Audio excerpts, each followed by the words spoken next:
বাংলাদেশে যেহেতু দোসরের কোনো জায়গা না হয়, আমরা তার জন্য এই আন্দোলনে আসা। কখনো ভাবি নাই যে এই শহীদ পরিবার, আহত পরিবার এই জায়গায় খাড়াতে হবে, কিন্তু খাড়াতে বাধ্য হয়েছি। সরকার এই দোসর, এই শেখ হাসিনা দোসররা এখন এই বাংলাদেশে আছে, কিছু কিছু আছে। তাই আমরা চাই ভাই দোসর যাতে বাংলাদেশে পাড়া না দিতে চায়, না পারে। আর চাই শহীদ আর আহতরা যেহেতু রাষ্ট্রীয়ভাবে স্বীকৃতি দেওয়া হোক, এই দুটো জিনিসই আমরা চাই, আর বেশি কিছু চাই না। রাষ্ট্রীয়ভাবে স্বীকৃতি শহীদ আর আহতদেরকে দেওয়া হোক, খুব দ্রুত দেওয়া হোক, এটাই আমরা চাই, আর কিছু চাই না। আর দোসর যাতে বাংলাদেশে আর পাড়া না দেওয়া যায়।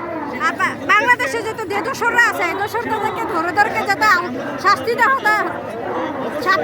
দেওয়া হয়, এটাই আমরা চাই, আর কিছু চাই না। হ্যাঁ, আমি কারমাঙ্গিছড় থেকে আসছি। আমার স্বামী শাহজাহান। আমরা ভোলা থেকে আসছি। আমার স্বামী শাহজাহান শহীদ হয়েছে, এই বাচ্চার বাবা।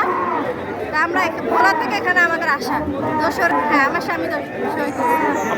মোহাম্মদ শাহজাহান।